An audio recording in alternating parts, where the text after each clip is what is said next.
I'm an only child to an amazing mother who unfortunately grew up with bipolar disorder. And, she did everything that she could for me. I was kind of like her world. And she did an amazing job. And to this day, my mom is my hero. So my mom was in and out of mental hospitals, and so she would get really sick, and all of a sudden I'd be watching cartoons and she would just beat me up. So things would get heated, she would get violent, and the neighbors would call the police. And before I know it, I'm in handcuffs, my mom's in handcuffs, and she's off to a mental hospital, and I'm off to a foster home. So this happened throughout my childhood till I was about 16 years old. So at the age of 7, my mom had a boyfriend, and she decided she wanted to go to Puerto Rico on a family vacation. And she didn't take enough medication. And so we were in Puerto Rico, and all of a sudden my mom got sick, and she decided to drive with me in the car, and we ended up hitting a tree and flipping our car upside down, and we ended up walking for 3 days. My dad ended up finding out about this, and he had left when I was 2 years old.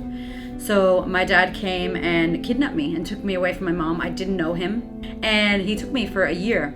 And so when I finally came back to be with my mom, I remember I forgot English. I didn't know how to speak English. And I was back with my mom, and then all the way again back into foster homes. In the foster care system, there was a lot of sexual abuse. I had to deal with all of that stuff. At 16 years old, I remember saying to my mom that I wasn't going to go into another foster home again, and that I was over it. And at 17, I ended up joining the Army. My high school sweetheart, Gio, and I were together since we were 16. And when I finished my boot camp experience, he had joined the Marine Corps, and we both kind of secretly were moving to California. So I was from Boston, moving to California. Because of the war and everything that was going on, he ended up going to Iraq for about a year. We ended up getting married and not telling anyone that we got married. And while he was away, I did massive odd jobs and trying to figure out who I was in California. And then I decided when he came back that we would move to Florida so he could go to school. So I joined the Army full time, started going to hair school. I think it was a Saturday night, someone asked us to go out. And so we drove there, we got super drunk. We were going 180 miles per hour, and we ended up smashing into a ditch, and I ended up breaking my back. I was in the hospital for 25 days, had to learn how to walk again. And I think when that happened, I really saw that I wasn't living my life. I said to myself when I came out of there that I was going to go for what I wanted, and I secretly wanted to be an actress, and so I started modeling.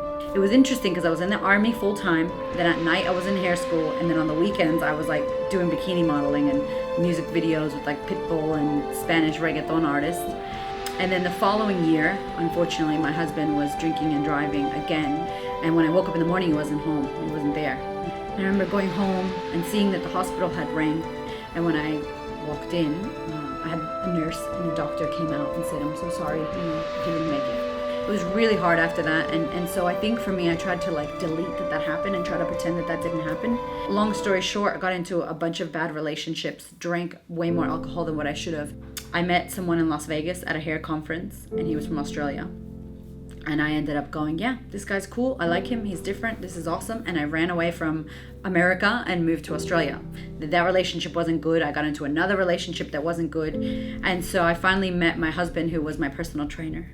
And he was my friend, and he said to me, there's somebody that I know, and she does this work, and she was a life coach. And so a series of literally a full year of working with her, I don't know, I spent $50,000 working on myself, self-developing, reading books, going to seminars, life coaching, business coaching.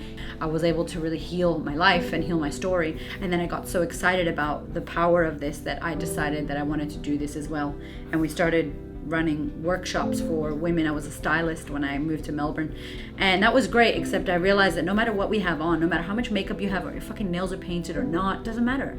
Although styling was important in how we dress and look, I was going to scrap the styling and just work on inner confidence, the inner wardrobe, and how we feel about ourselves. I can proudly say that I'm a confidence coach. I'm a mother of 2 beautiful kids.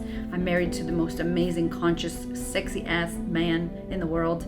After having our kids, we had a cesarean, we had a miscarriage, and then my third pregnancy was my second baby, Nava, and we had a home birth.